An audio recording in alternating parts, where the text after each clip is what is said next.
A agência de notícias Reuters que tribunais brasileiros podem punir bancos que bloquearem ou confiscarem ativos brasileiros no âmbito das restrições impostas pelos Estados Unidos.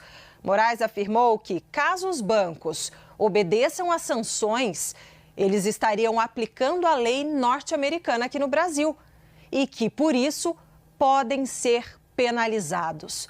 Moraes afirmou que decisões de tribunais e governos estrangeiros só podem ter efeito no Brasil após validação por meio de um processo doméstico.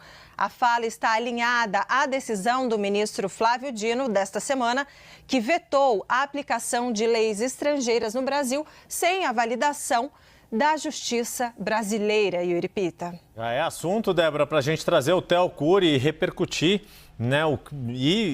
analisar aqui os recados que o ministro Alexandre de Moraes dá com essa entrevista à agência Reuters, mirando, claro, uma distribuição internacional desse tipo de conteúdo por uma das maiores, se não a maior agência de notícias do mundo. Yuri, Débora, boa tarde para vocês, ótima tarde para quem acompanha a gente. 3 pontos principais. Alexandre de Moraes novamente concedendo uma entrevista, algo que ele não costuma fazer, e novamente concedendo uma entrevista a um veículo gringo, a um veículo estrangeiro.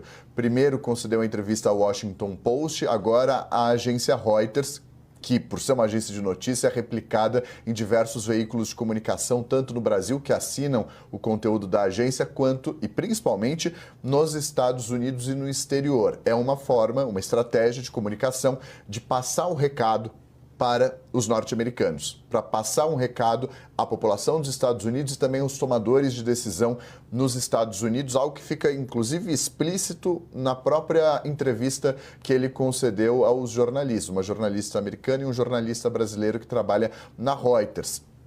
Ele justamente fala isso, que por meio dessas entrevistas, por meio desses pronunciamentos dele à imprensa dos Estados Unidos, ele pretende e acredita que vai conseguir reverter a aplicação da Magnitsky contra ele. Esse é o primeiro ponto. Segundo ponto, ele disse acreditar que o presidente dos Estados Unidos, Donald Trump, vai rever a decisão dele, porque na avaliação de Alexandre de Moraes há um racha dentro do governo dos Estados Unidos com relação à aplicação dessa sanção contra ele.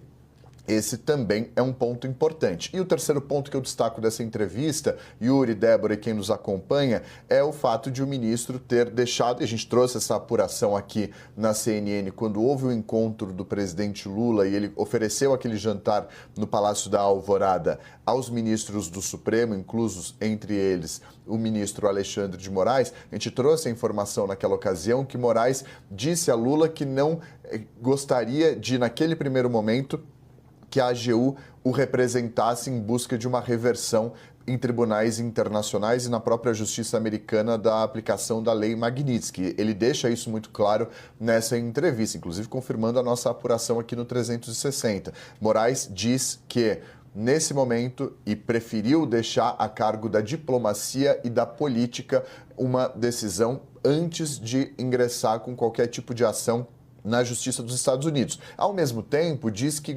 acredita que, uma vez ingressando com algum tipo de ação na Justiça dos Estados Unidos, muito provavelmente conseguiria uma reversão da aplicação da sanção contra ele. Esses são, na minha avaliação, os 3 principais pontos dessa entrevista. Obviamente, não tem como deixar de falar da aplicação de punições aos bancos que cumprirem a determinação da lei Magnitsky aqui no Brasil. Isso teria um impacto direto na vida do ministro do Supremo Tribunal Federal e de outras pessoas que também eventualmente sejam sancionadas pelo governo norte-americano. É um ponto importante, haja vista a repercussão que teve no mercado financeiro ao longo dos últimos dias, principalmente ontem e hoje, a decisão do ministro Flávio Dino. Então, houve um impacto direto nas ações dos bancos, na precificação desses valores das empresas, que perderam valor de mercado, inclusive diante da decisão e da repercussão que essa decisão teve no mercado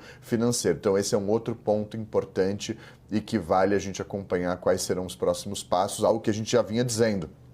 Nebuloso o cenário. O ministro Alexandre de Moraes dá um passo além de explicações, eu quero dizer, depois dessa determinação e daquele despacho adicional de ontem do ministro Flávio Dino.